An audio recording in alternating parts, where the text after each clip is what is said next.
I want to talk about with Israel is two things. One, flooding Hamas tunnels could harm Gaza's fresh water for generations, warns academics. They are literally seriously contemplating dealing with the Hamas tunnels by just straight up flooding them. Insane.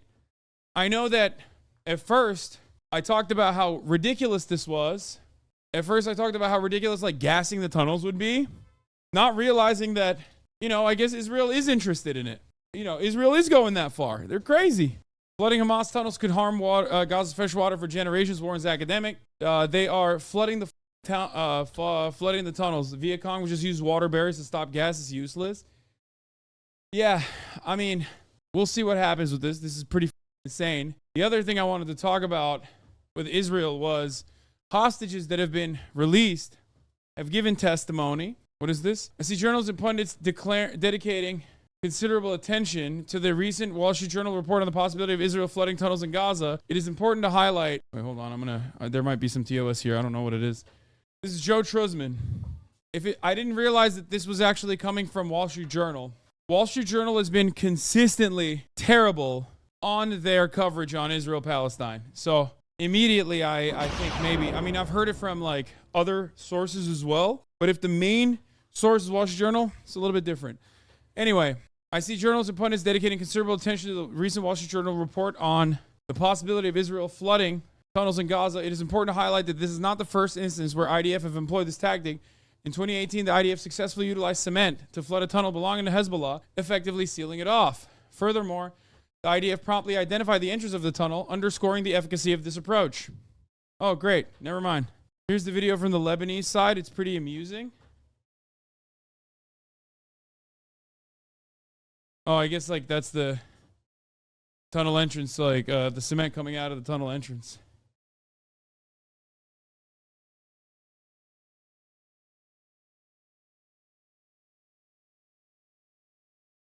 No, they're not blocking one entrance with cement. They're dumping a ton of cement from the other side so that it like comes out of the. So yeah, haha, I guess. Hostages might not be in the tunnels, I hope. So that was one thing. The other thing I wanted to talk about was the hostages. Apparently some of the hostages do have the smoke for Benjamin Netanyahu. Here is released Israeli hostages exploding in Netanyahu. We were terribly afraid that not Hamas, but Israel would kill us and then say, Hamas killed you. Hostages were under constant threat from the IDF shelling. IDF helicopters shot at us. Several shouted, Netanyahu, shame. They shelled near us. My husband beat himself. Testimony of the abductees at a meeting with the cabinet. One released abductee told Netanyahu an IDF helicopter shot at us on the way to Gaza. You claim that there is intelligence, but the fact is that we are being shelled. She said her husband is still in Gaza, and she fears for his life. I hope a deal for his release is made soon, says Mohammed. The released hostage accused Netanyahu of putting politics above the release of the hostages. She said Netanyahu's focus on toppling Hamas's rule is showing that you have bigger balls and thus saving his own neck for the October 7 failures. There's a tiny group of hostage families that want to continue the ground occupation, but the overwhelming majority of hostage families in Israel are trying to get a ceasefire. That's what's going on. Netanyahu tried to sweet talk and charm the release hostages, but some yelled at him, shame. When Netanyahu claimed the ground invasion helped secure the hostage deal, a family member of a hostage responded, nonsense. Attendants weren't believing much of Netanyahu's words. The CD you gave me is my bed. It's in my heart. The father. You don't put it on your neck because you're ashamed. Netanyahu, absolutely, absolutely not. Another parent said he doesn't hear for 60 days. The Qatari spoke, these spoke, and others spoke. Only when we started the ground maneuver, only then was the pressure created that began to exert its signals on Hamas, which is a lie, by the way. Netanyahu is literally lying to the hostage families and the hostages directly to their faces. Like, literally, this exact same deal was on the table a month prior, even before the ground invasion. This was the same deal, day one, day two. Certainly a month prior to the hostage release that actually occurred. There were more. The one who stopped this outline is the other side, not us. A family member of the abductee responded, nonsense, Netanyahu, no bullshit. What I'm saying here are clear facts. I respect you too much. I heard your heartbreak. We couldn't take them out, all out at once. The price they want is not prisoners. The price they want is not just the prisoners. And if it's created the possibility of bringing everyone in at once, do you think anyone here would not agree to this?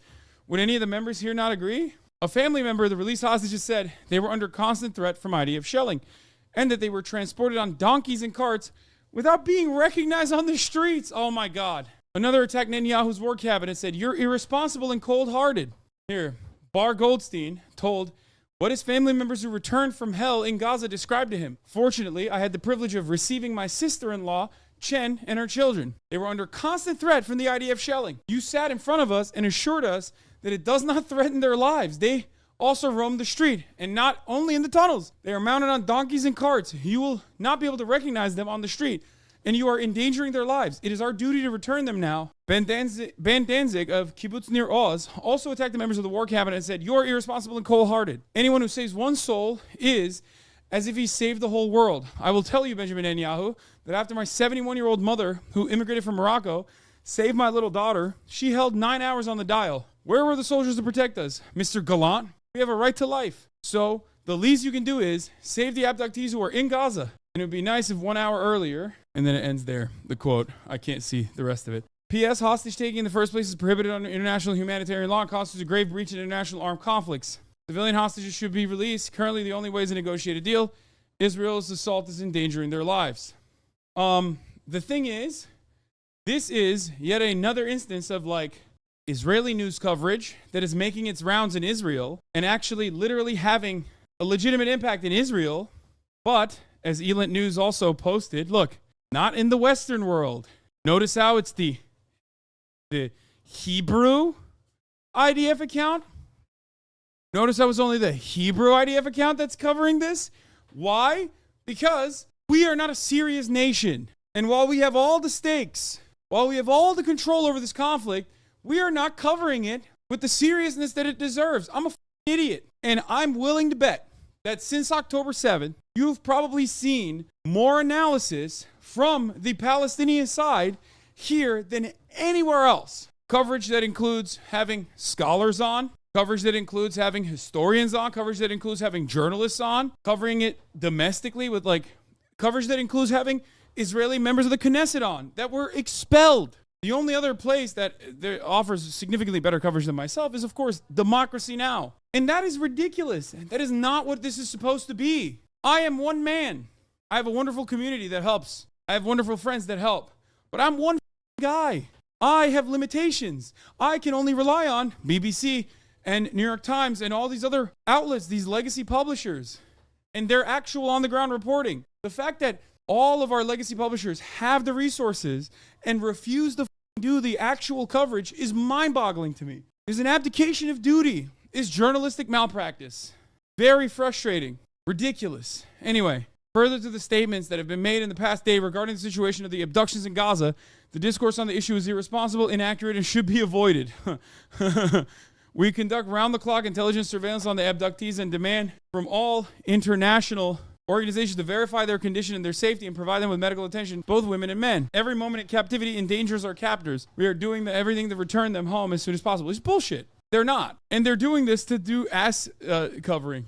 I guess we can talk a little bit about the Switzerland hosting President Zelensky and offers to host a peace summit for Ukraine. I do feel kind of vindicated on this. Davos, Switzerland, Swiss President Viola Amherd said Monday during a visit by Ukrainian President Volodymyr Zelensky to Bern that her country has offered to organize a peace summit that aims to help bring an end to Ukraine's ongoing war with Russia. I suspect that a peace plan that will be discussed here will have very similar conditions to the 15-point peace plan that was negotiated in Antalya back in the day that I said was a good step towards, ending this unnecessary bloodshed. So we'll see. I mean, this is, of course, it comes after hundreds of thousands of people have been slaughtered and people that have completely dropped Ukraine from their interest, from their foreign policy fancy, will still, of course, turn around and say things like, yeah, well, that plan was bad, or this is actually a good thing. Biden's approval rating drops to a new low at 33%, by the way, which is lower than Trump's approval rating was after January 6th. Trump's approval rating was at 34% after January 6th. Biden's approval rating right now is worse than that, which is crazy. I mean, he sucks, but goddamn, does America really hate this man? What is going on? It's honestly worse than I'm like, come on, okay, like maybe we're being a little unfair, okay? Well, then I'm reminded that he is actively championing a genocide, and then I think, no, it's valid, actually. from my position is super valid. I'm still shocked that like Americans feel that way. Don't the polls matter much right now? We've seen this in the past. Absolutely. But this is a historic low. You know who history will vindicate 100%? Uncle Cenk, for constantly ringing the alarm bells. Like, obviously, his takes on crime are reactionary. His takes on like abandoning like defense of trans people or like hyper focusing on the trans panic is silly. But if there's one thing he is 100% on the money on, the fact that the Democratic Party is asleep at the wheel and is allowing democracy to crumble by propping up Joe Biden and refusing to do something about Brandon's historic unpopularity. Wouldn't Trump be doing the same genocide policies? Oh, absolutely. Probably worse. I don't even know how much worse you could be, but I think, was it Ryan or was it Jeremy who said Trump would most likely also be drone striking as well? Like, America has been offering intelligence positions through the U.S. Air Force to Israel on which targets to strike and which targets not to strike, which Israel literally uses both as strike targets, famously. But I think Trump would be striking personally. But having said that, the expectation from a Democratic president is very different than the expectations from a Republican president. Like, the point is how close they are in nature. When it comes to the ongoing ethnic cleansing campaign in Gaza, it shouldn't be this way at all. Because as I have said time and time and time again, God damn it, I've said it so many times. If both parties are reactionary and one party simply normalizes the incredible fascism of the other party, then all you've done is seed ground to fascism. You're not going to beat the Republicans on who is more racist. You're not going to beat the Republicans on the white nativist immigration policies. You're not going to beat the Republicans on, being a supporter and facilitator of genocide. You're just not going to do that. You're just caving for no reason. You're conceding, you're caving, and you're ceding ground to the Republicans. And guess what? It's their familiar territory. That's it. So the notion, even when I put my liberal, wonk hat on, the notion that Biden's campaign is actually good somehow for the Democrats is ridiculous. You have to set up positions ahead of time to show the American population why you're different, why you will do something different. And then when you're in power, you have to reinforce that by taking active measures, by consistently claiming that we want a strong Republican Party, by trying to remove Trump as an aberration from the Republican Party and not simply a logical continuation of reactionary policies. You are simply serving up your opponent a wonderful opportunity to dunk on you. You can't turn around and say, we need a strong Republican Party while the Republicans are calling you file vampires. You can't do that. You can't turn around and say, we hate communism, actually, when the Republican Party is calling you communists. All you've done is basically say, you know what? They're right. Communism is bad. Even we agree with it, even though we're secretly communists. That's what they think. Their base thinks you're a communist. Why are you alienating other people in your base? I think you were even more prescient when you said they just don't want to win. It means changing what they're doing. Yeah. No, they don't want to win because there's no better position for the Democratic Party than being in the loser seat. Like having your seats in Congress, but then like having a president that is a Republican or something. Because then that way you get to get your lobbying money. You get to, keep some crumb of power. You get to posture as this like radical, you're like, we want to implement the people's revolutionary core, right? They love being in the loser seat because when they're in the winner seat, they actually have to do something and they hate doing shit. Why do they hate doing shit? Because they are also beholden to the same corporate benefactors, and the Democratic Party doing something means hurting the corporate bottom line, and they don't want to do that. Republicans do not have this same fear because Republican ideology revolves around defending corporations, unconditionally so. While they're both neoliberals, Democrats at least present themselves as somehow different than the Republican Party and therefore have to act out on those desires, albeit marginally. And when they do that, well, you're hurting corporate bottom lines. You're hurting corporate profits, and that really frustrates your donors, the real people that you care about. Some dude on YouTube called you a blight on Western liberalism. Good. I hate Western liberalism. I hate those who put on clown makeup and act like they are personally actually operating on progressive boundaries. Okay, good. I want to eradicate Western liberalism, specifically neoliberalism, but liberalism of the Western variety that revolves around continuation of American imperialism. Let it die, I say. I am a socialist. I believe that the West should have a socialist movement, democratic socialism. Let's get to the real story of the day. Why is Taylor Swift everywhere, asks Jesse Waters. Sorry, Gutfeld. She's been blanketed across the sports media entertainment atmosphere. The New York Times just speculated she's a lesbian. And last year's tour broke Ticketmaster. I gotta pee. A tour that's revenue tops the GDP of 50 countries. I mean, I like her music. She's all right. But I mean, have you ever wondered why or how she blew up like this? Well, around 4 years ago, the Pentagon's Psychological Operations Unit floated turning Taylor Swift into an asset during a NATO meeting. What kind of asset? A PSYOP for combating online misinformation. Listen. You came in here wanting to understand how you just go out there and counter an information operation. Well, the idea is that social influence can help encourage or promote behavior change, so potentially as like a peaceful information operation. I include Taylor Swift in here because she's a fairly influential online person. I don't know if you've heard of her. Yeah, that's real. The Pentagon PSYOP unit pitched NATO on turning Taylor Swift into an asset for combating misinformation online. This is nothing new. In the 1950s, the government strong-armed Louis Armstrong into doing propaganda tours across Africa. The CIA did the same thing with jazz singer Nina Simone, except they did it without her really knowing. In the 70s, Nixon enlisted Elvis in his war on drugs. He gave the king a badge and named him a covert federal law enforcement agent. Michael Jackson was tapped by Reagan using his song Beat It in his public service campaigns against teen drinking and driving. Michael Jackson persuading minors not to drink. Anyway, so is Swift a front for a covert political agenda? Primetime obviously has no evidence. If we did, we'd share it.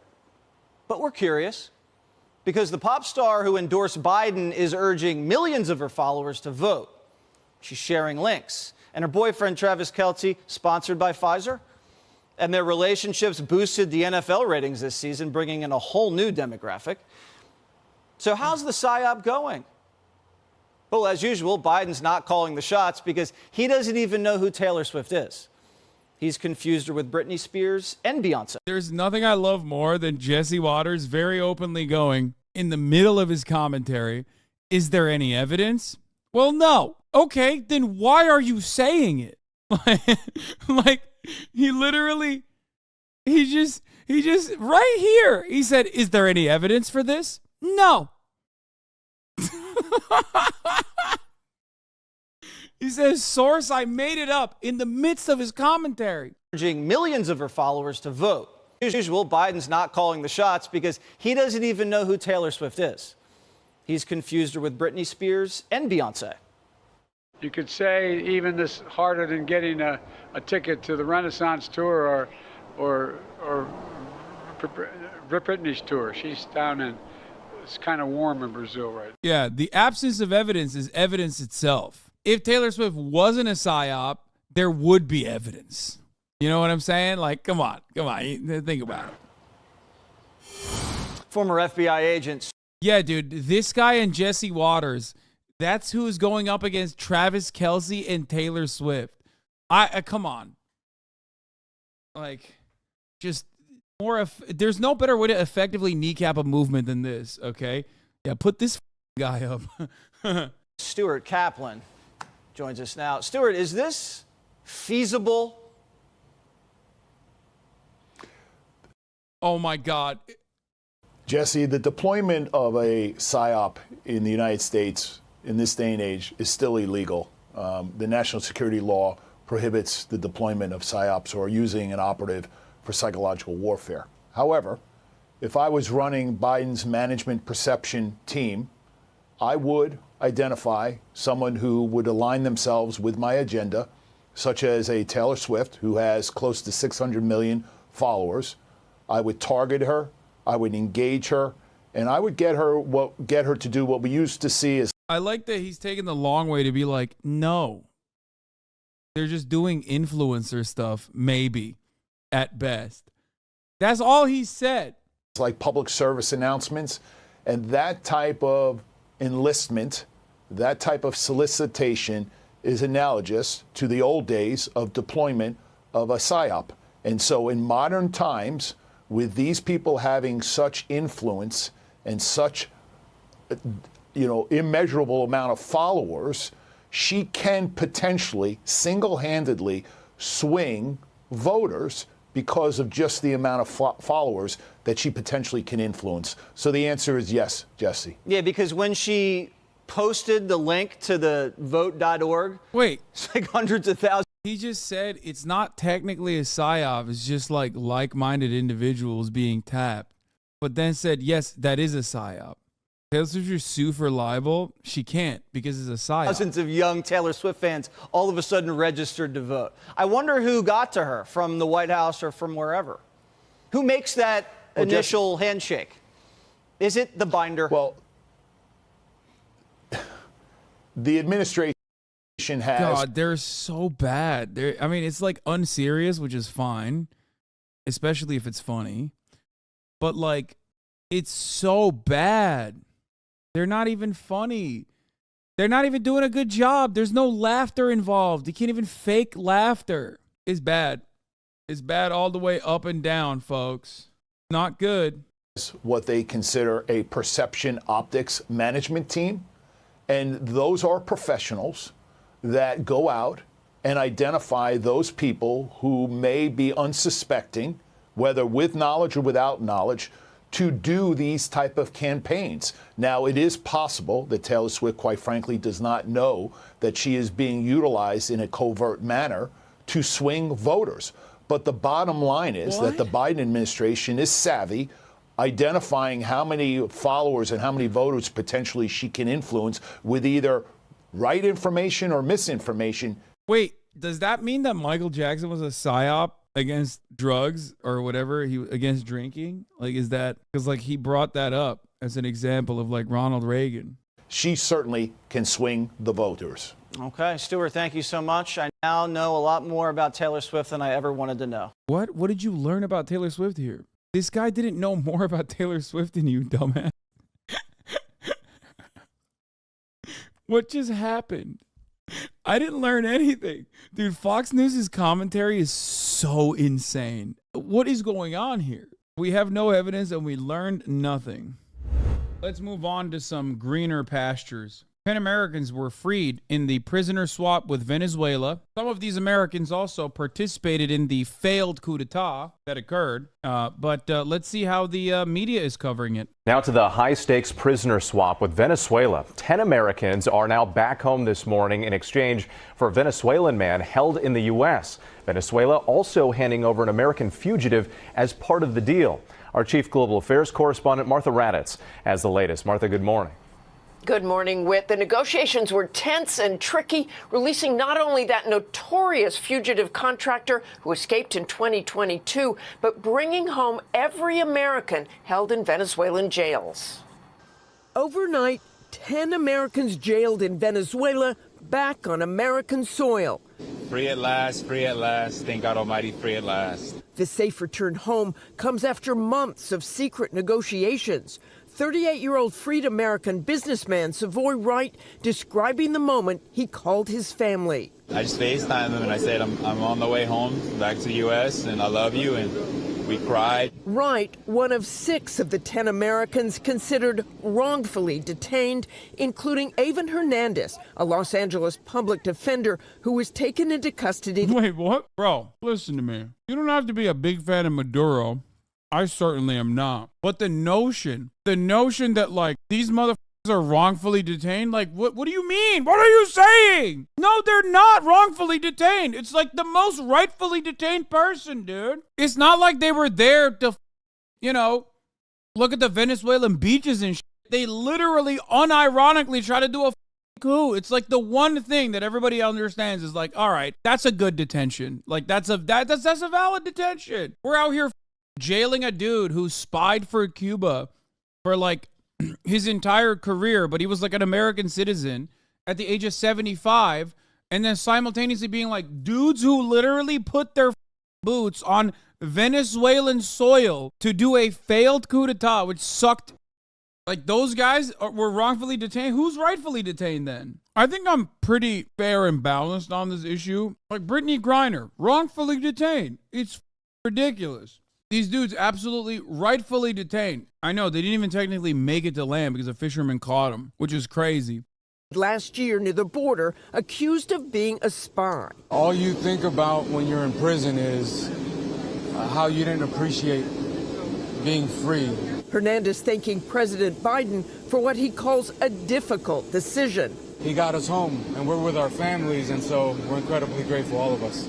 Also returned to the U.S.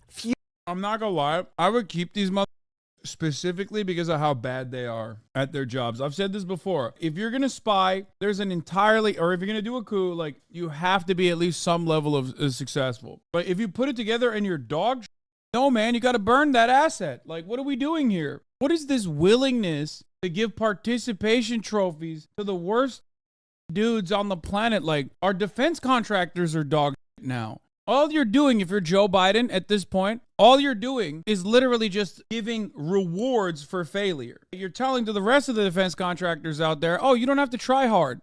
Yeah, it reminds me of Paul Whelan. Chatter's right. It's like Paul Whelan is the worst spy of all time, man. Like, he kind of deserves it. That's a L. Our defense contractors have gotten so much worse. Neoliberalism is literally destroying the standard, the golden standard that at least one industry used to have. This is a country, this is a nation that has been able to do hundreds of coups d'etats at this point.